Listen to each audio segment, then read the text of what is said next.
Hello and welcome to another video. So as you can probably tell from the colours behind me, we are in the depths of autumn here in the UK, and autumn to me means firelighting. It means getting back on those fires.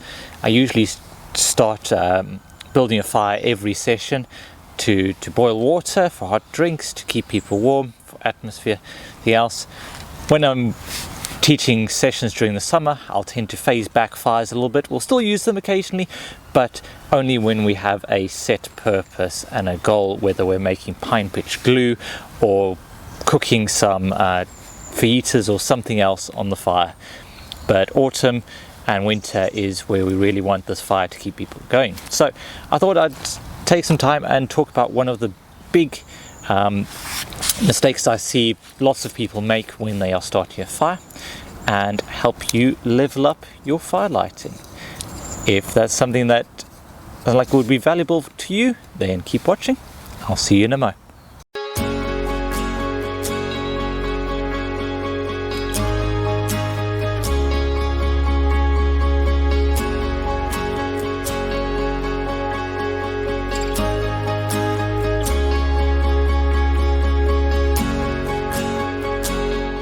So today we are talking fire lays.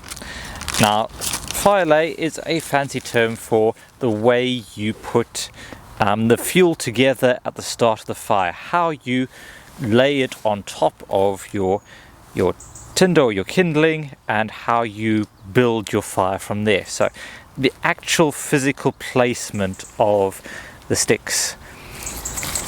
Now, this is the mistake that I see a lot of people make.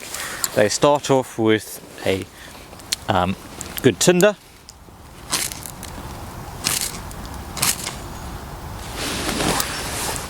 and they get it going.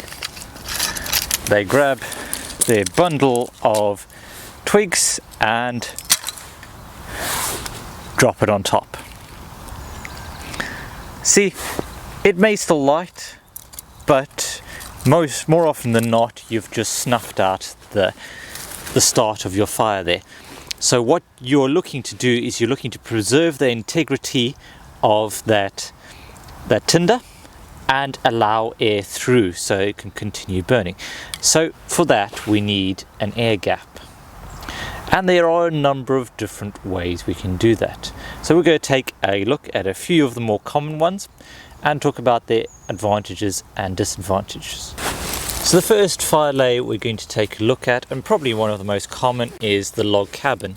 So we use a structural piece either side that will just raise the middle up, and then we can place all of our wood along there so we can light it first and then put this on top, or shove the kindling underneath. And then of course we can build it up from there. We can just stack it up.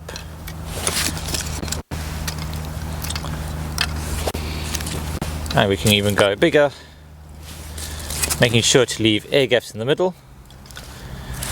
And we can keep basically going upwards from there. This utilizes one of the core features of fire, is flames go up. So we can start off with our kindling at the bottom. We have that air gap underneath, so we're not suffocating it, and we're giving that flame room to grow. It'll also help block the wind on the sides. This works really well if you're working with kiln dried and split wood, so bigger stuff that's been split down, because you can get nice neat batons out of it. But if you are dealing more with starting a fire using gathered materials, they are better fire lays. This still works, but we may want something where we can adjust it, because one of the main disadvantages is if we create too big a gap here, then the flame won't quite reach to the upper layers, and if those bottom layers don't catch, then the rest doesn't. So really it doesn't leave us very much room for adjustment. Then we have the adjustable V fire lay. So we put a block of wood. It can be split piece, or you can just get a piece of round wood, stick at the back, and then you get two longer sticks, decent thickness, end up there. Put our tinder in the middle, and then we can drop our bundle of kindling on top there. This means that we can then adjust the height of the kindling above it. So if we need a bit more airflow, we can let in a bit more airflow. If we need to get it closer to the tinder, we can drop it down a little bit. It means we can adjust it, we can move it with the wind direction if the flame's licking in one way or another, and that gets us started as well. So this is really handy. This is the one I use probably most common if I'm making a fire out in the woods with just sticks that I've gathered rather than brought in, because my sites, I have a mix of some sites where I can gather lots of wood and I'll do it that way, other sites where I'm bringing it all in so I don't deplete their habitat stores. Another fire lay, one that I rarely use, is the TP fire lay. So essentially we're going to try and create that classic TP shape around it. I've just used a little Y-shaped fork dug into the ground and then balance sticks all around it. I don't like using this and I don't tend to use it very much myself. It fills all the criteria, so it creates that air gap, it creates quite good draw, so the flames will climb up and it'll burn a lot of the material quite easily in the center. But it's just, for me, fiddly to set up, fiddly to light. I'm not a massive fan of it. I'd personally stick with that log cabin or with the V-shaped fire lay.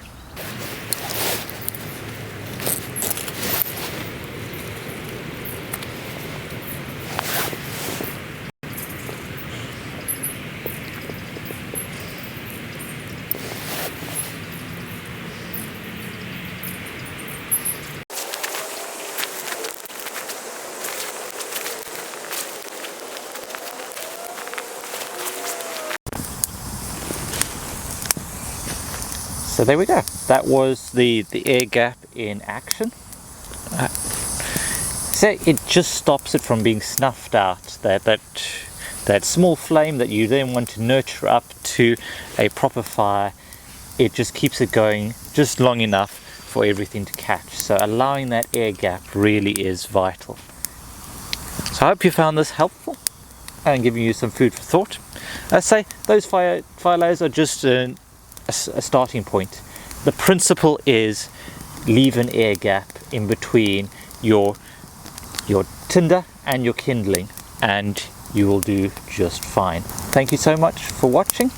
Remember to make the most of every day, and I'll see you all next time.